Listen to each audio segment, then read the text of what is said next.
What is going on, everybody? It is so good to be back with Studs and Duds, and I'm going to try to get into it as soon as possible because there's a lot of players to talk about this week, but I do need to kind of preface everything and just go over what this series is all about. So this is Studs and Duds. In my opinion, you're not going to find a more in-depth recap on a micro basis, going through all of the players, like who you need to know about, who played well, who's on the rise, whose stock is falling. That is what this series is all about. So we go through game by game, talk about the studs and duds. And while I do that, I am showing you my Madden ratings. I have the number one community roster for Madden, but if you're not here for Madden, that's perfectly fine. Even though the ratings are a video game, that really doesn't matter. It's just a good representation of how these guys stand in real life, and it's a good measure of how well they're actually playing. So have no worries if you're not here for the Madden. This is still going to be perfectly applicable to you. So this is going to be kind of like a video podcast style, and I do encourage you guys as well to check out the Fully Inflated Football podcast. That's my podcast. It's up on all the podcast services out there. I do it on just Mondays right now. We might get up to 2 days a week, who knows. But there you will get more in-depth coverage on like what happened in the games, more of a macro scale, who's doing well, more takes in general. This is more focused on the players themselves. So a pretty unique show here, and we're going to get right into it. Please do remember, guys, to like the video. It helps me out more than you know, so hit that like button. So we're going to start with the stars and duds of the week, and I do have some apologizing to do to Raiders fans. Now, I'm not going to go all the way and say that they're any good, but there are players on that team that I've been highly critical of that did have outstanding preseasons and then really showed it in week one. So one of those players is Tyrell Williams. I criticized the Raiders for giving him that massive contract, but he looked awesome in the preseason, and then week one, he was one of the best players on the field. So he is heavily on the rise, +3, 73 to a 76, great athlete. Now, I'm not going to say that his drop issues are going anywhere, only time will tell, but he clearly has a lot of talent. And then another player in Oakland, Darren Waller. Now, back when I did my Raiders deep dive, I actually joked about, like, he's kind of the classic preseason hype narrative that you're going to see beat writers coming up with all these headlines about. And this is a rare outcome where that hype guy actually kind of met the hype and the potential. So Darren Waller, off to a great start here, was a focal point of this offense. He has all the athleticism in the world. I'm pretty sure he was a wide receiver at Georgia Tech. Now, he's had kind of just substance abuse issues over the last few years, but really grew on me in Hard Knocks, seems to have his head on straight, so he can kind of focus on football and really try to reach his high ceiling, which is that of a top 10 tight end in the league. Staying in the AFC West, Sammy Watkins. Not much explanation needed here. We know he has the talent, and he's got the great surrounding core. He went off against Jacksonville, simply put. Going up +2, 78 to an 80. He's going to have a real opportunity now, too, with Tyreek Hill missing the next month or so. So Sammy, has a chance to really get up into that top, 15 wide receiver conversation if he continues to play like that. Another guy I need to apologize about here is DJ Chark. He's going to go up +3, 64 to a 67. He beat out Marquise Lee, Keelan Cole, basically everyone on that depth chart, and he shows up week one. And really went off. So he is definitely on the radar now. Going to have to monitor a guy that I don't see as much of a route runner or a very physical player at all. Not someone I liked coming out of college, but you just got to adjust to new information as we get it. So DJ Chark playing well. And then same thing can be said about Lamar Jackson, someone I've been highly critical of. He is going to get a star of the week. He played great, and we are going to acknowledge that. Now, I said this on the power rankings and the podcast. I have criticized Lamar Jackson for being an inaccurate quarterback. And what that means is not that he is incapable of making accurate throws. It is that the rate that he makes accurate throws is not as high as you desire. So only time will tell if his accuracy has actually improved. He had all day to sit back there, eat a sandwich, and then throw the football against a miserable Dolphins team that I didn't even rank in the top 32. I ranked Clemson over him as a joke, but Miami's terrible. So Only time's going to tell how legit Lamar is, but definitely a step forward for Lamar Jackson. Nick Bosa, +2, reminds me so much of his brother. He was kind of holding out right when he got drafted. I think, did he even miss the first game or something? But there's a lot of talk about, oh, Joey Bosa, he's going to have a slow start to his career because he wasn't there at camp. Nick Bosa was dealing with some injuries during camp, and then he's good to go for this week against the Bucks, and God, he looked like a top 5 edge rusher already. So he is a star. A big reason I had a lot of confidence in the Niners this year was getting that true number 1 borderline elite pass rusher in Nick Bosa. Even if he's a rookie, looked absolutely dominant, had all of the skill sets you desire from a pass rusher. So big rise for Nick Bosa here, +2. The duds for the week, Marquise Lee, -4. He gets beat out by not just DJ Chark, but also Chris Conley, and just basically isn't even playing. A guy they're paying a lot of money to that is just not living up to it. I wouldn't be surprised if he gets cut one of these days. Just kind of irrelevant at this point. So -4. Minka Fitzpatrick. Now, I like Minka, and no one wants to see you lower a Minka Fitzpatrick, who's kind of a fan favorite player. And I hope I am wrong about this and he can turn things around, but he has not played well since getting drafted. Part of that is just, I don't think Miami fully understands how to use him. He is a bit of an awkward player. He's kind of a strong safety, nickel corner hybrid, but man, he has not played well. So he's coming down 76 to a 74, was pretty miserable against the Ravens. Darrell Williams, -2, 76 to a 74. Now, when we first started these studs and duds 2 years ago, he was like the guy that every week was rising up from 67 all the way up to an 85 by the end of the year. He was like the best right tackle in the NFL 2 years ago. Now, last year, season-ending injury, and then he hits the open market. Everyone kind of expected that he was going to get a massive contract because everyone's looking for linemen, and he kind of sat there. No one really wanted him, and Carolina decided to bring him back on a 1-year kind of prove-it deal, and he's kicking over to left tackle now and played awful against the Rams. So stock is definitely down for Darrell Williams. They even thought about moving him to guard, but he did come out and play tackle. It's just not kind of what you would hope there from Williams. And then Keanu Neal, -2. I mean, he's a fun player. He's a big hitter, but his coverage is just kind of for a safety. It's not awful, but doesn't have the ideal coverage skills. It just lacks that discipline, and I think he's one of the more overrated players in the NFL, and he was really not getting the job done there as Minnesota just ran the ball all over the Falcons. So stock down for Keanu Neal. All right, so we're going to get into the games now, and I'm going to try to go as fast as possible here. So here we go. We're going in order of how when these games were played. Green Bay at Chicago. So Jimmy Graham, going to get a +1. Really bad year last year, big free agent signing. Did deal with some injuries, and that team was just a wreck last year, so did kind of regain some momentum this year. We'll see how that all plays out. It's not like he's rated anything crazy compared to his former self. We also got Robert Tonyan, young tight end, kind of undersized guy, but a good athlete. He made some plays. And then Marquez Valdez-Scantling, he's turning some heads a little bit. I still think he's a little stiff and has a little ways to go in terms of his development, but he is currently this team's number 2 wide receiver, and they're putting a lot of stock in him to perform. And he made some plays against Chicago. And then Trevor Davis, previously just kind of a kick returner, but he's getting on the field a little more as a receiver, had a good preseason.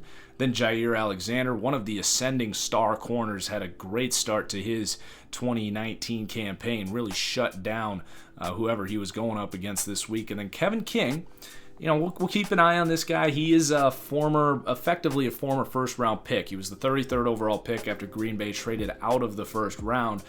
A really kind of freak athlete corner who has dealt with a ton of injuries. Now, those injuries have been hamstring related, so it's hard to believe that he's going to be able to stay on the field. But for Green Bay's sake, it is good to see him play great in a game, a big game rather, and know that at least when he is healthy, he's going to be an effective corner. And then Darnell Savage, first-round pick this year. He was the 16th overall player on my board, and I said he's probably the closest thing to Earl Thomas since Earl Thomas came out. Got that elite range and burst and instincts from the center field free safety position, and he really showed it week 1. He's off to a fast start, so Green Bay hoping to have potentially a future star there. And then J.K. Scott, we got a punter moving up, +2. One of the more dominant punting performances I've seen in a game that field position mattered more than in most games. 10-3 game, and he just kept pinning the Bears back and giving the Packers better field position too when the Packers were backed up.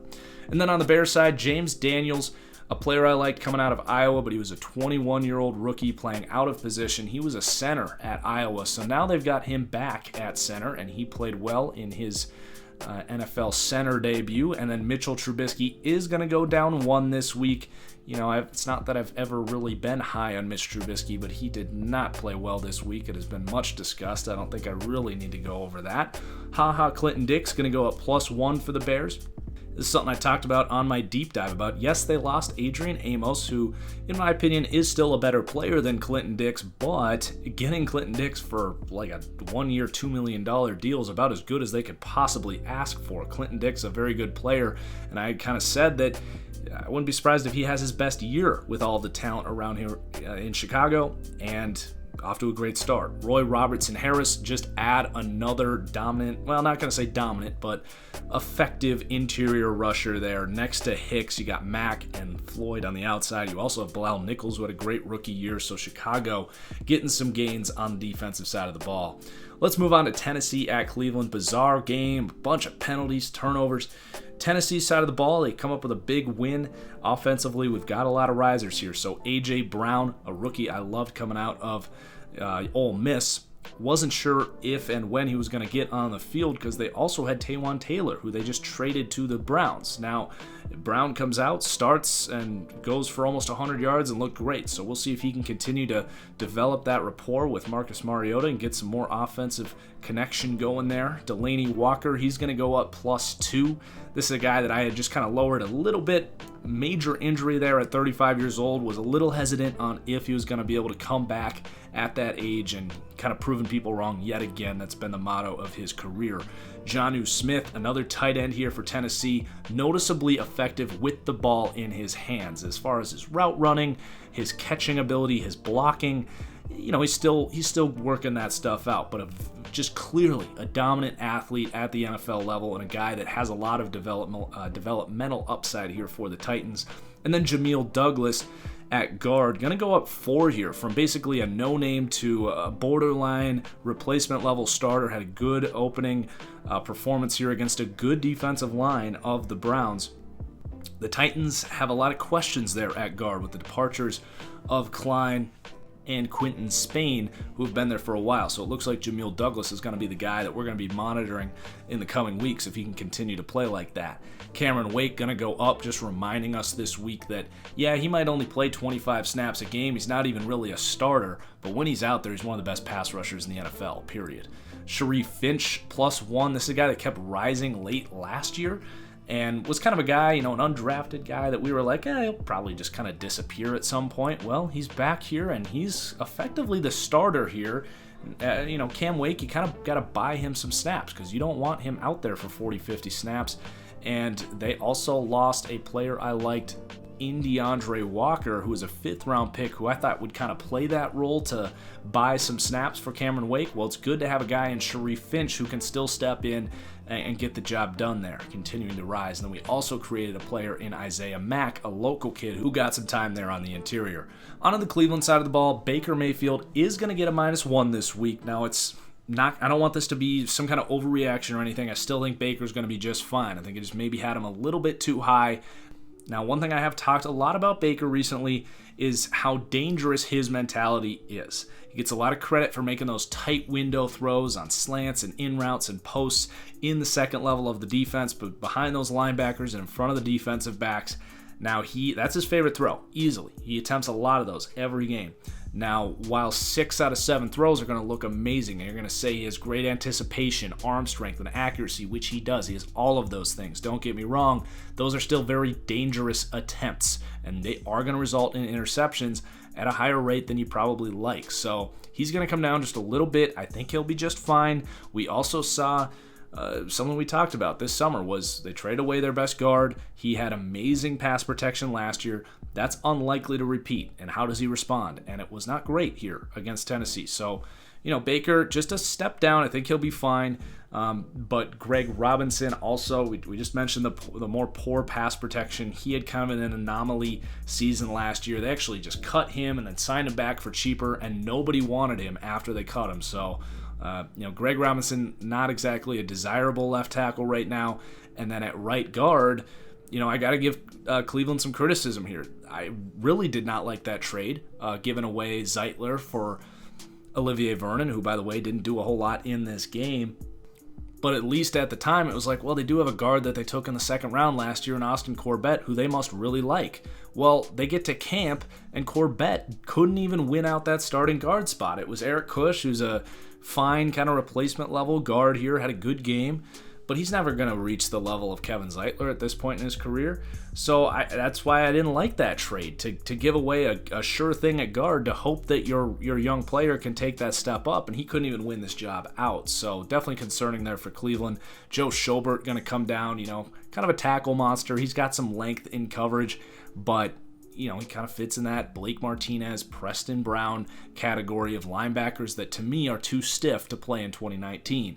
And then also Morgan Burnett going to come down here. I tweeted after that big Derrick Henry screenplay that the Browns defense looks very slow right now. That is right now my biggest concern with Cleveland, not Baker forcing too many balls over the middle or the pass protection.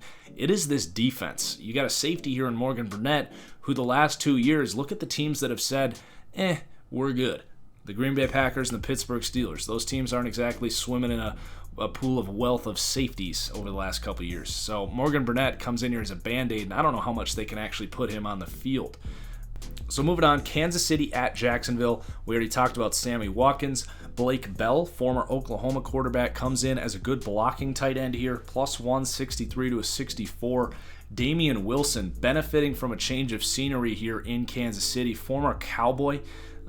Just couldn't get on the field. They got loaded linebackers there in Dallas, so he comes in and surprisingly to me starts. He played almost every snap at middle linebacker for the Chiefs in this game and played at a very high level, so something to definitely monitor there. Rashad Breeland, thought this was a great pickup. Did not understand why Green Bay let Breeland go after they picked him up for cheap mid-season last year, and he's kind of picking up where he left off. Now, Breeland is a guy that about a year ago was receiving big free agent offers and just couldn't clear his physicals. So now he's healthy. He could get back to being that true number 2 corner for this team. And then Juan Thornhill, plus 170 to a 71. Was surprised to see him playing almost entirely at free safety. I saw him as kind of a nickel corner, even a guy that could go into like a Seattle scheme and play that kind of big press man outside corner. Well, Kansas City had different ideas here. They play him in at free safety, and as of week 1, that seems to be working. So on the Jacksonville side of the ball, Gardner Minshew, I joked about, the beauty of having Nick Foles as your starter at least is that when he gets hurt, you're just going from one back up to the next. Sure enough, Gardner Minshew comes in and plays really well. Probably better than Nick Foles would have played the rest of that game. So he's going to be the starter for about 10 weeks here, 56 to 58. DJ Chark, we already talked about him. Chris Conley, kind of similar. He had a good game here, beating out these guys. Keelan Cole, Marquise Lee, they're dropping down because, they haven't played well when they've been on the field, and they just can't get on the field in general. Juwan Taylor, great rookie debut here, doing a good job against a pretty good set of pass rushers there for Kansas City. A guy that a lot of people thought was a top 12, 15 pick, fell for God knows what reason, and he steps in here and plays great in his first game. So looking like a steal there in the second round.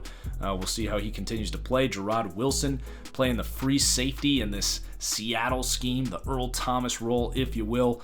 A long ways to go before he's Earl Thomas, but a good game nonetheless. Cody Davis, -2. He's just kind of a special teamer. He gets beat out here by Gerard Wilson. He didn't actually play any defensive snaps in this game. Probably just had him rated a little bit too high. On to the Washington at Philly game. Case Keenum going to go up 1. Nice little game there. Terry McLaurin, +2. Rookie out of Ohio State. Looking like a true number 1 receiver in that game. There's really no reason he can't continue to play like that, especially once they eventually get Dwayne Haskins out there as college quarterback. I like what they have there in Terry McLaurin, who looks like he's going to be a much better NFL player than he was in college. McLaurin really was just a deep threat in college, and he right now looks like a versatile, do-it-all number 1 kind of receiver.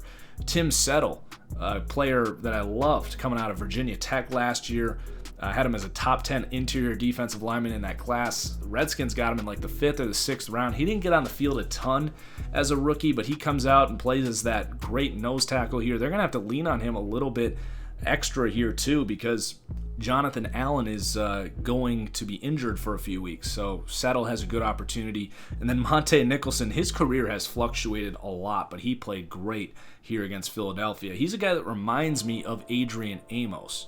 That kind of downhill free safety, has the high-end speed to be a little bit rangy and really come up and smack you in the mouth. So I've always kind of liked Monte Nicholson, and it was good to see him in the first game of the year play well.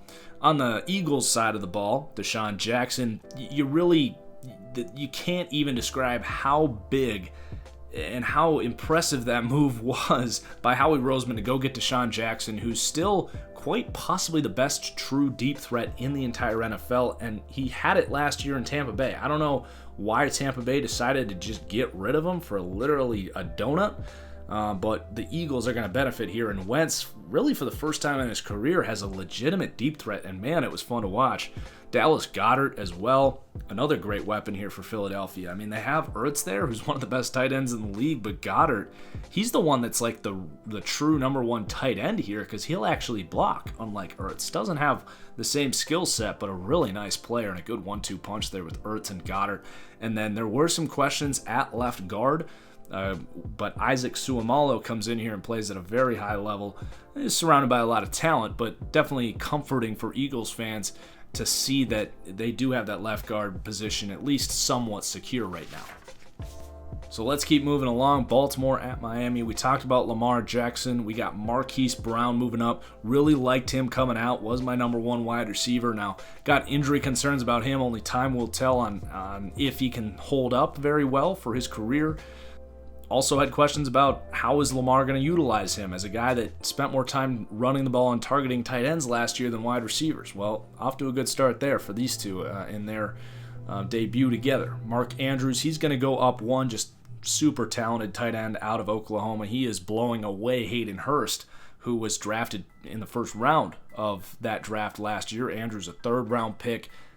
Clearly right now just the better player. Bradley Bozeman, this is a guy that, correct me if I'm wrong, I think was a 4-year starter at center for Alabama. Went undrafted, and Baltimore, as they do, picked up the Alabama guy. Kind of hard to go wrong with that, right? Well, he's now kicking over from center to guard. Did start some games last year. Wasn't great, but did play well here against a terrible Miami defense. But 61 to a 62. He's going to be the starter. Going to have an opportunity to really rise this year. And then Pernell McPhee, we've talked about him, about how he's kind of got some juice left in the tank. And if any team's going to get that out of him, it's going to be the Ravens, who have great opportunities to be filled with the departures of Suggs and Zadarius Smith. Pernell McPhee, that same type of player. He originally played here in Baltimore. So he's that kind of power rushing specialist that this team loves on the edge, and he looked great. And on my breakout players list, we also talked about Tyus Bowser, Tim Williams, Matthew Judon. These guys all played great in this game. The edge rush, despite losing those guys, seems to be just fine. Over to the Miami side, we do have some positive things despite the blowout. So Preston Williams is a guy that did not get drafted because of domestic violence history, but a guy that I had as my number 10 wide receiver at a time. Physical comparison was Kenny Golladay, and he has been one of the top stories in the entire NFL in terms of the preseason. Came out and had a good week 1, so his stock is rapidly rising. Too bad he doesn't have a lot of surrounding talent to escalate that even faster. Michael Dieter, another player I loved coming out, had a second to a third round grade on him. Did not understand why a guy that was a 4-year starter at Wisconsin that did nothing but dominate was not a particularly bad athlete. Not some, it's not like he's Zach Martin, but he's a good athlete. I didn't understand why he would fall, and Miami was able to scoop him up. And they have a miserable offensive line, but it looks like they at least have a player there. And the fact that he's grading out well, despite not having any help around him, like they just traded their only good guy, and Laramie Tunsil, away. So really impressive to see Michael Dieter. There's really no reason he can't become Kevin Zeitler, who was a similar player coming out of Wisconsin. John Jenkins, they picked him up, a D tackle, a veteran guy from the Giants. He did a good job up front this week, got a lot of playing time.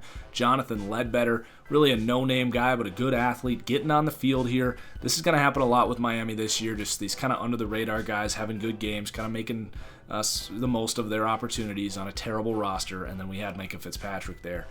Moving on, Buffalo at the New York Jets. Cole Beasley's going to come down, a really disappointing start. He had some drops in this game. One of them led to a pick six. Just not a good start.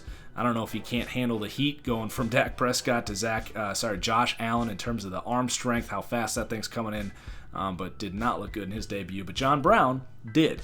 So at least they're 1 for 2 on the free agent signings based on week 1.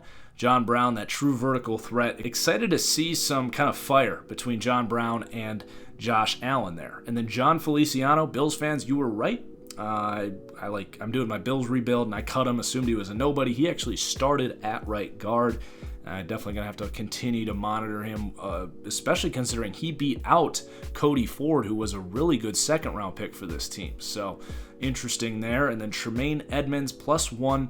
He was a top 20 pick last year, a really young player coming out, though. He was actually 19 the day he got drafted. He's one of the freakiest athletes at a middle linebacker position that you're going to find, and he played really well here starting off his second season.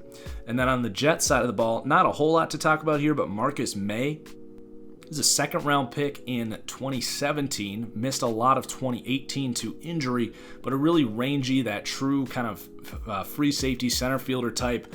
Almost made my stars of the week list, but definitely a guy that Jets fans are certainly excited about and emerging as one of the more rangy free safeties in the game right now, and now has a lot of talent around him on that Jets defense. And then Jordan Jenkins had a good week as well. Really the best thing they have on the edge right now. All right, moving on. Rams at the Panthers. Exciting game here. Tyler Higbee for the Rams. I actually thought that Gerald Everett was going to be the guy that kind of emerged here early in the year, but Tyler Higbee. It's a good tight end duo there, but this week it was Higbee. I'm assuming it's going to continue to be a bit of a split, but Higbee definitely playing well enough to neutralize any sort of Gerald Everett breakout, even though I think Everett is the more talented player. Todd Gurley, now I ranked him 84 with the original roster, and a lot of it was injury concerns, but just in general, I do think Todd Gurley, and I say this with some hesitation, but I think he's slightly overrated. Like, he's obviously a really talented back, easily top 10, certainly really close to top 5, but I think he's much closer to like that Melvin Gordon, Joe Mixon talent-wise than, say, Saquon, Zeke, or David Johnson a few years ago, Le'Veon Bell. Todd Gurley, in his good seasons, has had amazing talent around him, and we saw CJ Anderson do just as well as he did. So it's a combination of the injury stuff with his knee, and also just I'm a little lower on him in general, but he did look good this week. The knee, it's only time's going to tell, but he did kind of, look a little bit like old Todd Gurley in this one. And then Malcolm Brown stole some goal line work, did play a lot here, and he's always really kind of passed the eye test, just hasn't gotten the opportunity, but I think he's a really talented player.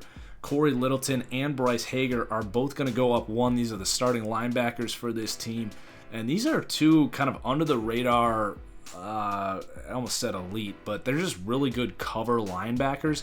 This is a good example of a Rams team that is one of the most modern thinking teams, a smart team, that recognizing that you don't want a Joe Schobert, a Blake Martinez, a Preston Brown. You can find any linebacker that can run to the ball and tackle. What it's all about is, can you cover? Can you run with the running backs and tight ends that you're asking these guys to cover? And Littleton and Hager can do that, and that's why they're starting. And then on the Panthers side, we had Darrell Williams and then James Bradberry. I'll credit Panthers fans for this one. I don't dislike James Bradberry, but I've always kind of considered him a cornerback 2. Well, he looked like a cornerback 1 this week.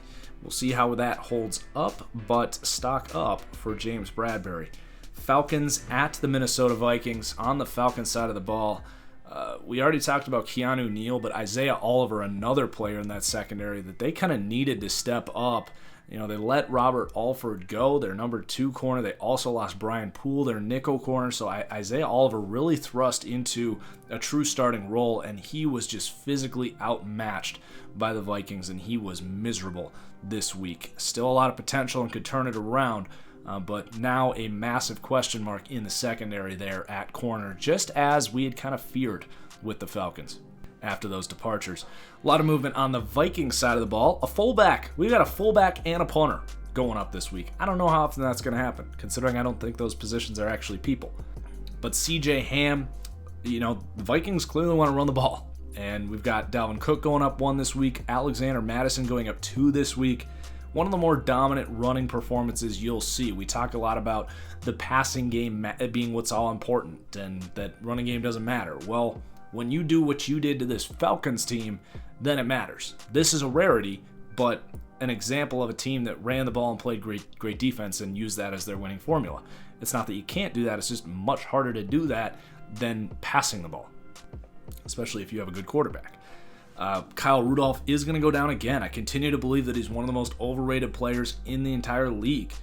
I don't understand why they extended him. He doesn't create any separation as a receiver. He does nothing for you after the catch. And worst of all, he's an oversized tight end, but he doesn't even block. So I don't understand it. He was basically the only guy here that was really struggling in the run block game. So more dropping here for Kyle Rudolph. Anthony Harris, though, total breakout game. Honestly, could have included him in the stars of the week. I mean, he was the number 6 overall safety for PFF last year. He really stepped in and looked better than Andrew Sendejo last year, and here he goes, a dominant performance, just like winning jump balls, covering Julio Jones, like just looking like a true number 1 safety. I think Minnesota has just a gem there in Anthony Harris, and a guy that's going to continue to kind of emerge as a star in this league. And then Jaron Kearse, this is a Zimmer kind of guy, like the big safety, 6'4", and he was a 7th round pick. Like, those guys usually don't work out, but this has been a guy that Zimmer's really coached up, and Mackenzie Alexander left in this game, and just as he did last year, Jaron Kearse played almost exclusively nickel cornerback, which is weird because when you think of a nickel corner, you think of those 5'9", 5'10", kind of quicker than fast guys that are good in the short area aspects of defense. Jaron Kearse kind of makes up for that lack of quickness with that elite length. So it's just kind of an interesting experiment here, but he's playing very well when he gets pushed into that role. So I don't know if that's something that they could see him doing long term or not. I do just find it interesting, but he's going to go up 1 this week. And then Everson Griffin, he had been lowered last year as he should have been. It was just a disaster season for him. Only played about half the year, mental health issues, whatever was going on off the field. He seems to be back on the right track. Now he's still up there in age and probably never going to be back to his, true number 1 top 10 edge rusher self, but still showing some of those skill sets here in a pretty dominant defensive performance all around for the Vikes. We got the Bengals at the Seahawks, so they go into Seattle and look a little better than we expected. So some movement here on the offensive line. Trey Hopkins actually getting the start over Billy Price at center. Kind of embarrassing for Billy Price, a first-round pick last year, just unable to beat a journeyman and Trey Hopkins out. But Hopkins did play well in this game, so I think it's a combination of Price not being as good as you hope and Hopkins being a little better than we expected. So we're going to reflect that movement here in the roster update. John Ross, +1 this week. The stat sheet looked a little better than his performance was. He did still have a really critical drop. Luckily, like the next play, there was a blown coverage by one of our fallers this week on the Seahawks side of the ball, Tedrick Thompson, and John Ross walks away with kind of a Hail Mary touchdown. So a pretty lucky turn of events, but he still also had some nice plays in this game and is showing us some flashes of why he was a top 10 pick by this Bengals team, but still a long ways to go. And then Sam Hubbard, an edge rusher out of Ohio State, just a really good, just all-around player. Gets off the ball fast, plays run defense, has some pass rush moves. Probably at best will become a number 2 kind of pass rusher, but you really like what you have in that Cincinnati D-line. There's a lot of guys that I thought about rising, but because it is that Seattle line, I do want to see it for another week before we rise guys, particularly on the interior for the Bengals. And then for the Seahawks, a lot of movement. DJ Fluker, basically the only one playing at a high level there on that offensive line this week, but he's been a great signing for him, and he continues to rise. So 72 to a 73. And then Ezekiel Ansah, a healthy scratch in this game. He was a free agent almost all summer. Nobody wanted him. He seems to be about done. And until he proves that he can be on a 46-man game day roster, there's really no reason to think that a guy that was probably a little overrated to begin with is any good anymore. And then Quentin Jefferson and Rasheem Green, definitely reasons why they had Ezekiel Ansah as a healthy scratch. These two guys played great. Quentin Jefferson actually showing some ability to get after the quarterback here. I mean, he was going against the Bengals offensive line, but he's a guy that has been kind of that first, second down run defender as a defensive end. Rasheem Green plays in that same kind of role, but both those guys played great this week. And then Al Woods just continuing to reinforce the fact that you do not invest in the nose tackle position, because guys like Al Woods are littered on the streets. And Seattle picked this guy up late in the offseason, and here we go. Here's another 1 year, $1.5 million contract or whatever, and you get one of the better run-stuffing nose tackles in the league. This is exactly what the Colts did with Al Woods last year. So I'm looking at New York. Dexter Lawrence, who didn't do anything against the Giants, waste of a pick, especially considering you traded Odell Beckham for that player. Nice. Good job, New York. Really killing it, Dave Gettleman. Tedrick Thompson's going to come down. He's the guy that blew that John Ross Hail Mary, but also just, there's other bad games. Like the Bengals were getting more from their receivers than they probably should have in this game. I do have a comment here that they drafted a safety in Marquise Blair in the second round out of Utah, and I do think we're going to see him sooner rather than later based on Tedrick Thompson's performance. Also, Trey Flowers. I've never been a huge believer in this experiment here. He was an oversized safety coming out, and they move him over to corner. Made some nice plays last year, had some good games, but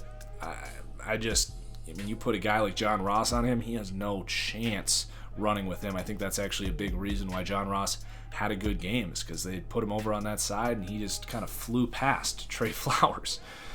All right, let's keep moving. Indianapolis at the Chargers. Not a ton to talk about in this game. Marlon Mack is going to go up. This is a guy that I have not been very high on, but I was talking to some friends recently, some fantasy football, and when Andrew Luck retired, they were like, oh, rip Marlon Mack. I just drafted him. I was like, now that I think about it, they might actually lean more on Marlon Mack, because with Luck, they were able to get Nyheim Hines going, pass the ball a little more. But with that offensive line and Jacoby Brissett, they might lean on Marlon Mack a little more as the number one running back. And here we go. That's exactly what they did.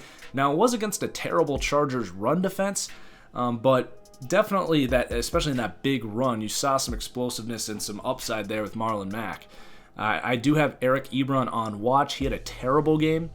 Could it be that Andrew Luck was kind of his savior, and now that he's back to non-elite quarterback play, that he's just not going to be very good anymore? We'll see how that continues to develop. Malik Hooker, sick interception. He was on my breakout list. I think he's one of the 3 or 4 most rangy free safeties in the NFL right now, and a very underrated player as of right now. Al-Qadim Muhammad, he is continuing to kind of emerge. He's that kind of Michael Bennett role in this same style defense that a lot of these 4-3 teams run right now. But that bigger, oversized edge guy, playing good run defense and getting after the quarterback a little bit. And then Darius Leonard, stock is falling on him just throughout the offseason. A lot of people kind of pointing out that, he doesn't get as much depth in his drops that you'd like. He obviously had a very productive season that you will give him credit for, but anytime you see that many forced fumbles, interceptions, there is an element of luck to it. So I'm not saying Darius Leonard's a bad player, but he had a really bad game here, and it definitely reinforced the argument that he is going to have a bit of a sophomore slump. And then on the Chargers side, it's just Austin Eckler. He went off. Melvin Gordon's holding out. He basically loses all his leverage, as Austin Eckler doesn't just look like an elite receiving back, but he was actually carrying the ball and looking like a true 3-down back. So Eckler looking like the guy right now. Giants at Cowboys. Only one guy on the Giants side of the ball. Evan Ingram had a really good game. He's going up from 81 to an 82. I mean, you look at that defense, it was basically what we expected. I've spent part of this episode in my entire offseason just making fun of this team's team building. Like, they don't have a pass rush. They got all these young corners, and they had 4 pressures. 4 pressures. Like, just awful. So the Cowboys on their side of the ball say, well, this Giants team has spent all summer just trying to stop the run. Yeah, we're not exactly a passing team, but we got these great receivers. Dak's not, he's no joke. Let's just throw the ball all game. And that's what they did. So Dak's going up. He showed that he could really perform here in a situation where the offensive line played great and the receivers played great. Dak really thrived here. La'el Collins +1, 75 to a 76. He gets that big contract extension and paid off this week with a dominant right tackle performance. And then Michael Gallup, loved him coming out of Colorado State. Just, as a rookie last year, it wasn't all put together, but it does seem like he might be in a much better situation here to have a more productive breakout season, if you will, here in year number 2. Detroit at Arizona in a game that I thought could kind of go any way, and a team in Detroit that I actually predicted a tie on their season. This game kind of went as I expected. I said that if Kyler found a way to win this game, it wouldn't really surprise me, and it basically all played out like that. Still some movement on the Detroit side of the ball. Joe Dahl getting the start at left guard. He's going up +2. Continue to monitor him. Tracy Walker.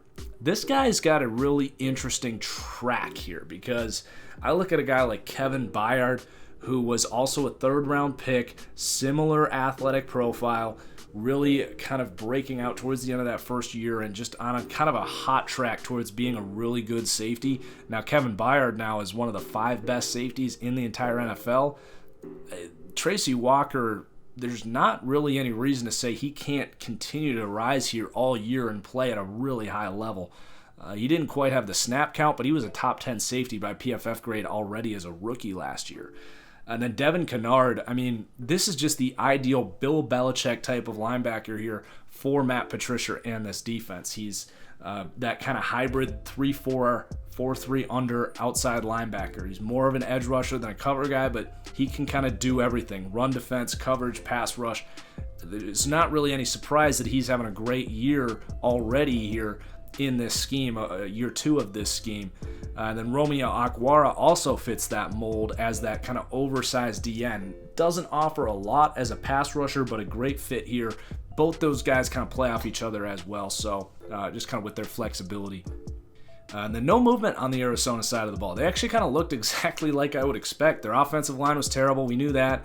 Kyler made some plays. The receivers struggled. The defense just kind of all over the place, so not a whole lot of movement. I did change Budda Baker from cornerback to safety as a guy that has been a nickel corner to this point in his career, but there was reports that he's going to play a lot of free safety this year, and that's almost exclusively what he played this week. So excited to see how Budda can play as more of a traditional safety as opposed to a nickel corner.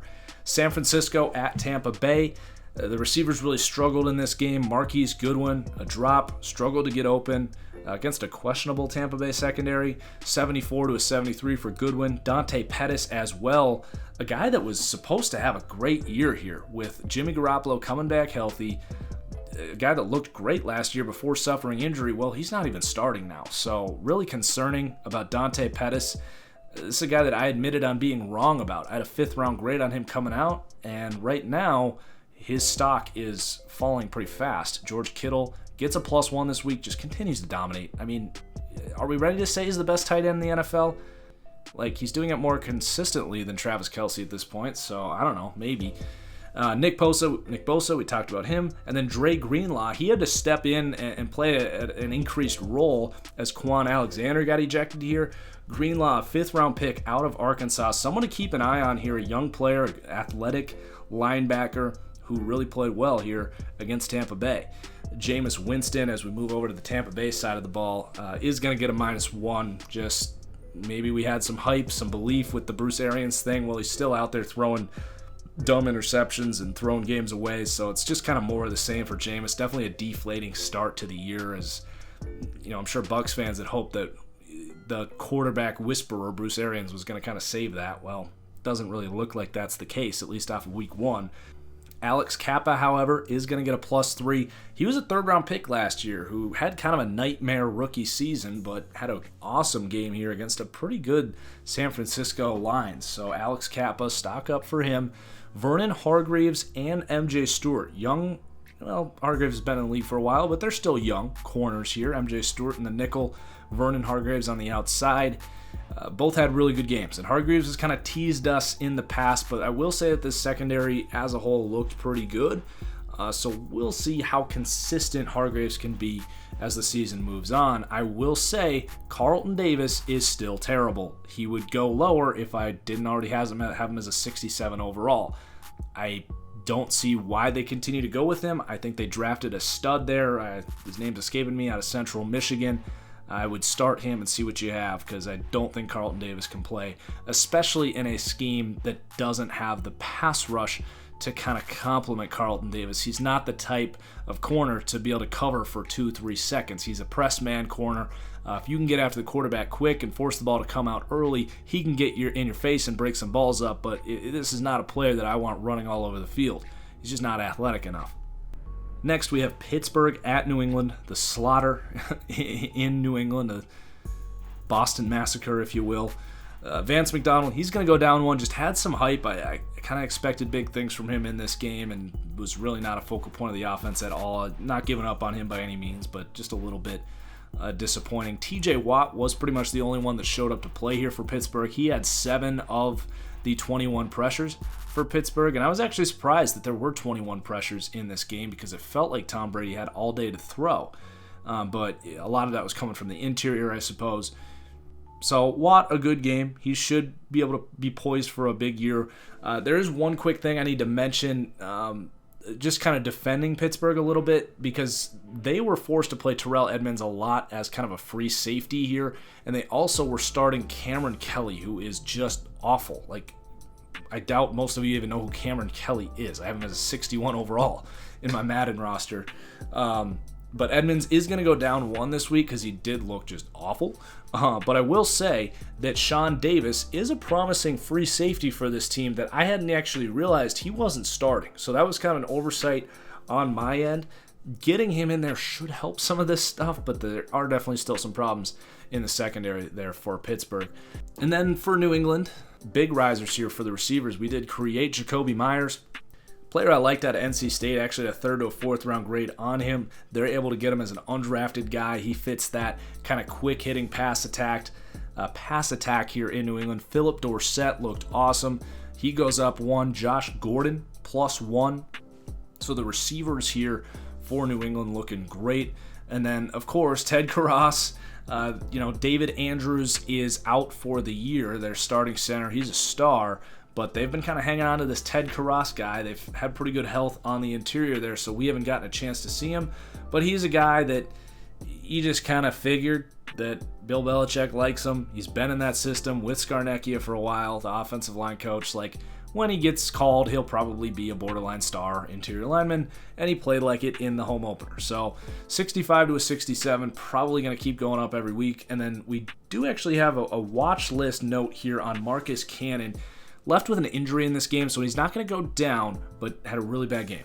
TJ Watt just kind of worked him. So we'll keep an eye on Marcus Cannon. He's a guy we talked about in my deep dive as a guy that's getting older there at right tackle. I think he's 32, 33 years old. There's a lot of history of drop-offs around that age. So something to keep an eye on for sure.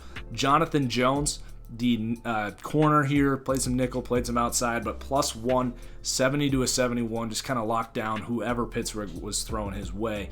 And then also keep an eye on Dietrich Wise. This team has an opening there with Trey Flowers on the edge, departing to Detroit. So it was a lot of Chase Winovich, but when Dietrich Wise was in the game, he also played very well. So 17 snaps for Dietrich Wise, but if he can get more, he might continue to go up. All right, 2 more games. We're getting through this thing. Houston at New Orleans. This is one of the more fun Monday night games we've had in a while, and oh my God, Deshaun Watson is good. Like, if he continues to play like that, he's going to be someone I consider an elite quarterback very quickly. So +1, 79 to an 80. Carlos Hyde, +1, 76 to a 77. Great pickup. A crowded running back room there in Kansas City. He ends up getting released, but Hyde, still some juice in the tank. A much-needed pickup for Houston, who lost Lamar Miller for the season. Aaron Colvin, he got released this week because he just got roasted, so he's going to go down 2, the corner there for Houston. And then Tashaun Gipson, they picked him up from the division rival, the Jacksonville Jaguars, a former Pro Bowler, just a little older. Pretty bad game here. So 78 to a 76, probably about where he belongs. And then Alvin Kamara +1, 90 to a 91 as we move over to the Saints side of the ball here. It just felt like he was breaking every single tackle. Like, he was just ridiculous. That was one of the more impressive running back performances I've seen in a while. Not just making that elite impact as a receiver, but showing off good vision and ability to run between the tackles as well. And I do think that is where he separates himself from Christian McCaffrey just ever so slightly. But man, Kamara was impressive in this game. Also, Eric McCoy, Larry Warford, these interior guys. The Saints seem to have found someone in Eric McCoy. They traded up. I think they gave up a second-round pick this year to go up and then spend a second-round pick on Eric McCoy at center. Really good start here. Good athlete at center, but, good game here. And then Ted Ginn, +1, 72 to a 73. He gets a bad rap. He had a rough start to his career, but I think going back to his Cam Newton days when Cam Newton won the MVP, I keep saying this, but Ted Ginn's just a really underrated player. He creates a lot of separation. His hands are not nearly as bad as people think. Like, he had a really clutch, big catch at the end of this game, and it's not the first time he's made really impressive catches. Like, yeah, he might have some extra drops, but he's definitely no slouch. So 72 to a 73, and then Marcus Williams, the free safety, who just botched the Minneapolis Miracle a couple years ago, but, he's moving on from that. He did have a bit of a sophomore slump, not that he was bad last year, but he had a dominant, rangy game there at the free safety position. Looks to be poised for a big year here in year 3. He's going to be looking for a pretty big contract pretty soon, I would think, because he's a hell of a player. Denver at Oakland. Cortland Sutton showed up on offense. Dalton Reisner showed up. Some young players that would give you a little bit of hope, but that's about all that showed up. Justin Simmons goes down. He struggled a lot in coverage. He's kind of just a weird player. Good short area quickness, a good tackler, but kind of lacks that high-end speed. He's shown a lot of flashes, but I don't know. It's kind of hard to pinpoint what kind of player he is because he plays a lot of nickel corner, strong safety. He seems to struggle a lot when they put him back there at free. But yeah, Justin Simmons -1. And then on to the Raiders side of the ball for the last team. Tyrell Williams, we mentioned him, star of the week. And then, just a lot of apologizing to do. We had Darren Waller as well. Colton Miller +2. Terrible rookie season. But he handled Bradley Chubb very well this week. So hats off to Colton Miller. We'll see if that was a 1-week fluke type of deal or if he really has gotten a lot better. He's a guy with a high pedigree, a first-round pick last year. If he can play like that, it's not going to take him very long to keep getting these boosts and be considered a good quality tackle. Now, while Williams, Waller, and Miller are all surprising performances to me, not a surprise that Josh Jacobs came out and looked like one of the best running backs in the NFL right away. I loved him coming out. I give EA Sports a ton of crap because on their first roster, Josh Jacobs was like the 5th best running back on the Raiders roster. They had him as like a 72, 73. So I have him as one of the best rookies in the game. He's going to go up 2 after his first week. Like, he's just a stud. There's really nothing off of the eye test that would tell you that he couldn't come in, no matter how good or bad the Raiders were going to be, and just be a star. I have him in like all of my fantasy leagues. Like, I just really not surprised to see him play that well. Call it confirmation bias, but the guy looks like a total stud. Denzel Good +1. He got the start at right guard, and he's going to have an opportunity here. He's had a lot of struggles in his career, but they are out their right guard, Gabe Jackson, for the near future. So Good's going to have an opportunity there to play good.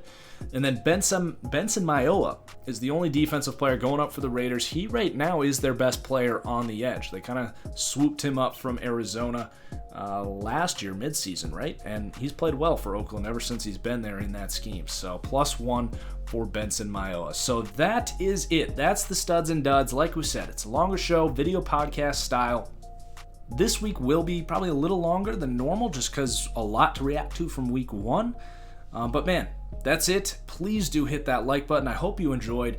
We'll see you tomorrow on Patreon for my patrons for the weekly picks. Enjoy the football this weekend. Peace out.